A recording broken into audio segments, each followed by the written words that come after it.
Hello viewers, our today's video is about machine learning. आज हम machine learning के हवाले से एक नया कोर्स स्टार्ट करने जा रहे हैं। इसमें हम देखेंगे कि मशीन लर्निंग क्या होती है, मशीन लर्निंग की कितनी टाइप होती हैं, डेटा प्रोसेसिंग क्या होती है, डेटा क्लीनिंग क्या होती है, डेटा के साथ मशीन लर्निंग का क्या रिलेशन है, सुपरवाइज लर्निंग क्या है, सुपरवाइज लर्निंग में कौन कौन से एल्गोरिथम्स यूज़ होते हैं, उन एक एक एल्गोरिथम्स को हम प्रैक्टिकली इम्प्लीमेंट करके देखेंगे कि इसमें क्या क्या प्रॉब्लम्स और क्या क्या इश्यूज होते हैं। एग्जांपल्स के थ्रू इनको प्रॉब्लम्स को सॉल्व करके देखेंगे एक एक एल्गोरिथम्स पर कि उनका क्या क्या रिजल्ट आता है। अनसुपरवाइज लर्निंग को देखेंगे, अनसुपरवाइज लर्निंग में उसके बाद उनकी टाइप्स को देखेंगे, रीइंफोर्समेंट लर्निंग को देखेंगे, उसकी एग्जांपल्स को देखेंगे, उसको रियल टाइम इम्प्लीमेंटेशन करके देखेंगे। डीप लर्निंग को देखेंगे हम इस कोर्स के अंदर, और न्यूरल नेटवर्क को देखेंगे। आर्टिफिशियल न्यूरल नेटवर्क क्या होता है with the help of tensor flow और डेंस, हम जो है वो इसको इम्प्लीमेंट करके देखेंगे। एनएलपी को देखेंगे, नेचुरल लैंग्वेज प्रोसेसिंग क्या होती है, और ज्ञान को देखेंगे। ये हमारी कुछ कोर्स आउटलाइन है। सबसे पहले आज हमारा टॉपिक है मशीन लर्निंग क्या होती है। मशीन लर्निंग एआई की ब्रांच है, एआई और कंप्यूटर साइंस की ब्रांच है, जिसके अंदर हम डेटा और एल्गोरिथम्स को डील करते हैं कि ह्यूमन जिस तरह से लर्न करता है और आहिस्ता आहिस्ता अपनी एक्यूरेसी को इम्प्रूव करता है, इसी तरह मशीन भी अपनी एक्यूरेसी को इंक्रीज़ करती है। अब मशीन लर्निंग कितनी टाइप की होती है? मशीन लर्निंग 3 टाइप की होती है: supervise machine learning, unsupervise learning और रीइंफोर्समेंट लर्निंग। सबसे पहले हम देखेंगे सुपरवाइज लर्निंग क्या होती है। Supervise learning basically labelled data पे काम करती है कि हम इसमें लेबल कर देते हैं कि ये हमारे पास ये चीज़ है और ये चीज़ है। फॉर एग्ज़ाम्पल हमारे पास 2 इमेजेस हैं, कुछ इमेजेस हैं जिनको जो कुछ कैट्स हैं और कुछ कैट नहीं हैं, तो हम उनको लेबल कर देंगे इट्स कैट और इट्स नॉट अ कैट।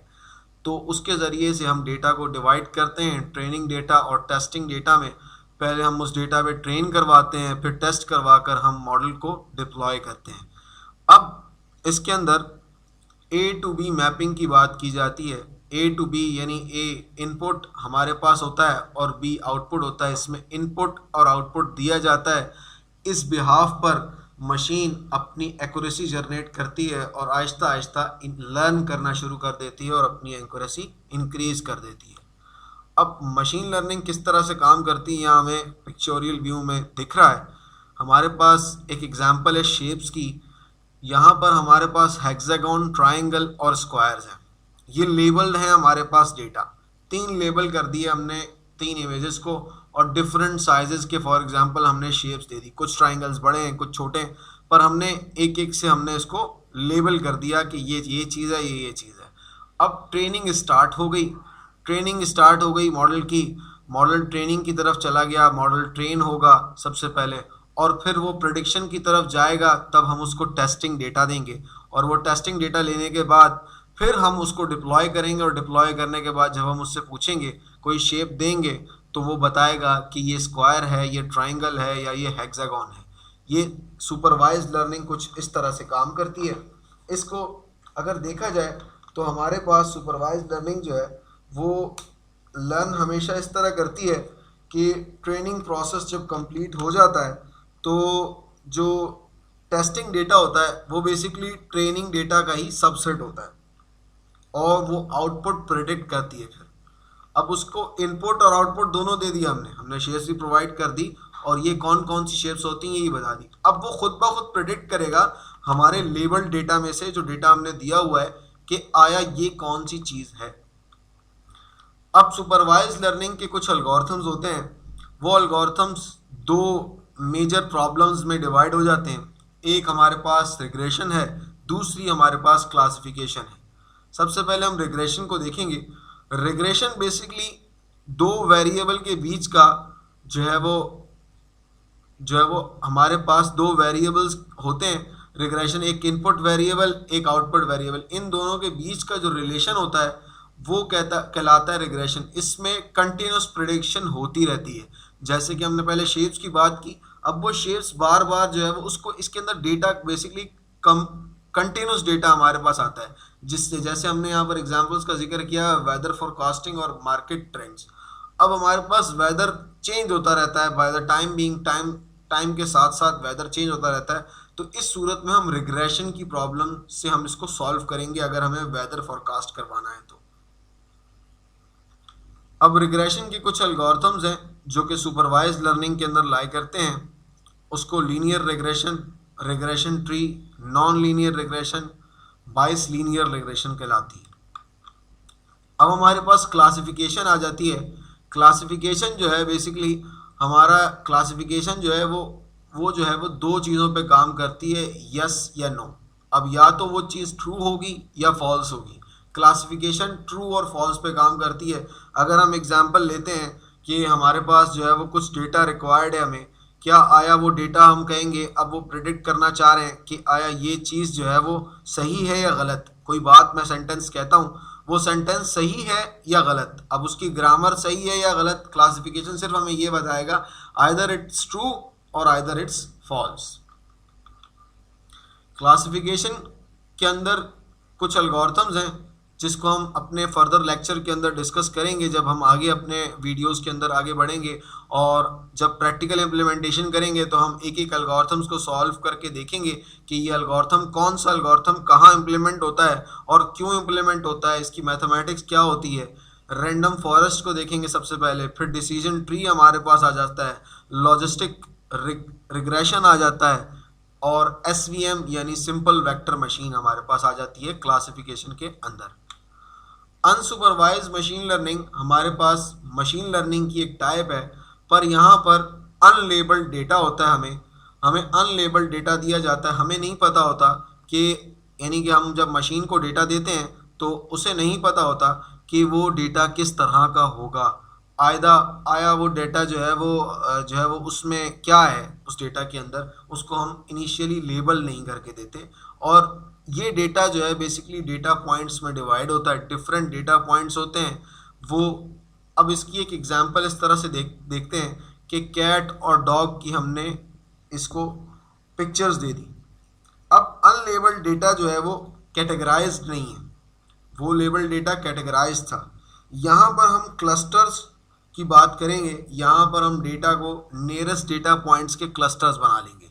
अगर कैट और कैट की पिक्चर्स सिमिलर हैं तो वो आपस में सिमिलैरिटी की बुनियाद पर एक क्लस्टर बना लेंगी, और उस क्लस्टर के बुनियाद पर जो है वो आउटपुट डिटेक्ट करेगा, आया ये चीज़ डॉग है। ठीक है, अब इस तरह से हमारे पास अब ये जो रॉ डेटा है हम ये सारा का सारा मशीन को फीड करवा देते हैं। उसके बाद मशीन अपने आप को ट्रेन करती है और इंटरप्रेट करती है रॉ डेटा को हिडन पैटर्न्स के थ्रू। यहाँ पर पहले पैटर्न्स होते हैं, फिर एल्गोरिथम्स अप्लाई होते हैं, फिर प्रोसेस होता है, और हमारी जो हम फिर देखते हैं कि कौन सा एल्गोरिथम हमें अप्लाई करना है, क्योंकि सूटेबल कंडीशन को देखते हुए। अब हमारे पास पिक्चोरियल डेटा है तो हम कौन सा एल्गोरिथम अप्लाई करेंगे वो हम देखेंगे कि अब हम जो है वो क्लस्टरिंग करेंगे या हम एसोसिएटिव जो है वो लॉ करेंगे, क्या एसोसिएटिव रूल जो है वो अप्लाई करेंगे, क्या अप्लाई करेंगे, हम ये देखेंगे इसमें। अब इसकी भी दो टाइप्स होती हैं। क्लस्टरिंग एल्गोरिथम्स दो तरह के होते हैं, क्लस्टरिंग और एसोसिएशन। क्लस्टरिंग हमारे पास, जैसे कि मैंने पहले बात की, क्लस्टरिंग हमारे पास ग्रुप होते हैं, कुछ ग्रुप ऑफ ऑब्जेक्ट्स होते हैं यानी डेटा पॉइंट्स होते हैं जो सिमिलैरिटी की बुनियाद पे एक ग्रुप बनाते हैं कि एक ग्रुप से दूसरे ग्रुप के साथ जुड़ते जाते हैं और वो क्लस्टर्स बनते जाते हैं।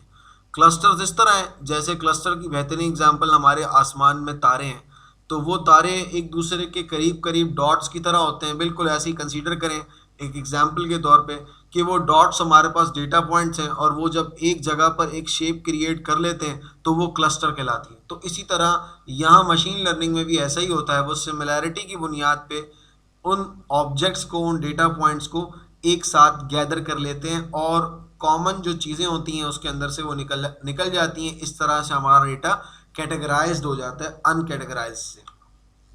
एसोसिएशन हमारे पास अनसुपरवाइज्ड लर्निंग का एक मेथड है जिसके अंदर हम रिलेशनशिप फाइंड करते हैं वेरिएबल्स के बीच अपने बड़े डेटा से। अब इसकी एक एग्जांपल शॉपिंग स्टोर्स की हो सकती है कि शॉपिंग स्टोर में एक बंदा अगर ब्रेड लेने आया हुआ है तो वो बिल्कुल जैम या बटर लेकर जाएगा, ये हम प्रिडिक्ट करवा सकते हैं अपनी मशीन से। तो कस्टमर के बिहेवियर को कि वो हमारी कौन सी और प्रोडक्ट ख़रीद सकता है एक शॉपिंग स्टोर से, अगर वो ब्रेड ले रहा है तो वो सिमिलर सी बात है कि वो जो है वो आया हो सकता है कि वो ब्रेड और बटर भी ले ले, तो हम उसको ऐसा ऐड भी दिखा सकते हैं। इस प्रिडिक्शन के लिए हम एसोसिएशन को यूज़ करते हैं। अब हमारे पास अनसुपरवाइज लर्निंग के कुछ एल्गोरिथम्स हैं। के मीन क्लस्टरिंग है, के एन एन है, के नियरेस्ट नेबर होता है, हायरार्किकल क्लस्टरिंग होती है, न्यूरल नेटवर्क्स इसमें आ जाते हैं जो कि डीप लर्निंग का एक जो है वो सबसेट है। अब हमारे पास आती है रीइंफोर्समेंट लर्निंग। रीइंफोर्समेंट लर्निंग एक एडवांस फील्ड है मशीन लर्निंग की, जिसके अंदर मशीन को हम डेटा नहीं प्रोवाइड करते, सम अमाउंट ऑफ डेटा हम देते हैं उसको, पर हम ऐसा डेटा प्रोवाइड नहीं करते कि वो उसकी प्रिडिक्शन बढ़ती जाए। हमारा मॉडल जो है यानी हमारा जो एजेंट है, जो हमारा प्रोग्राम है, वो रियल टाइम एनवायरनमेंट से सीखता है और लर्न करता है। या तो उसको, अब उसकी अगर हम एग्जांपल को देखेंगे तो उस एग्जाम्पल में किस तरह से वर्क करता है, या तो वो एक्शन को रिवॉर्ड मिलेगा या पनिशमेंट मिलेगी। पनिशमेंट मिलेगी तो वो जो है वो रिवर्स करेगा अपने उस एक्शन को। फॉर एग्जांपल मैं एक मशीन हूँ, मैं क्या करता हूँ कि मैं अब आगे जाना है, आगे खड्डा है तो मुझे नहीं पता आगे खड्डा है, पहले मैं खड्डे में एक दफ़ा गिरूंगा, यानी कि हमारी मशीन पहले फेल होगी, पनिशमेंट मिलेगी उसे, फिर दोबारा आगे नहीं बढ़ेगी, वो राइट से टर्न करके यूँ जाएगी। तो ये कहलाती है रीइंफोर्समेंट लर्निंग हमारे पास। तो इसकी सब ब्रांचेज हैं, क्यू लर्निंग, सेल्फ लर्निंग, ये इसी की सब ब्रांचेज हैं। ये थी हमारी आज की वीडियो। हमने थ्योरेटिकली कवर किया कि मशीन लर्निंग हमारे पास क्या होती है और मशीन लर्निंग की कितनी टाइप्स होती हैं और उनके सब एल्गोरिथम्स कौन कौन से होते हैं और इसमें क्या क्या चीज़ें इन्वॉल्व होती हैं। Thank you so much for watching this video.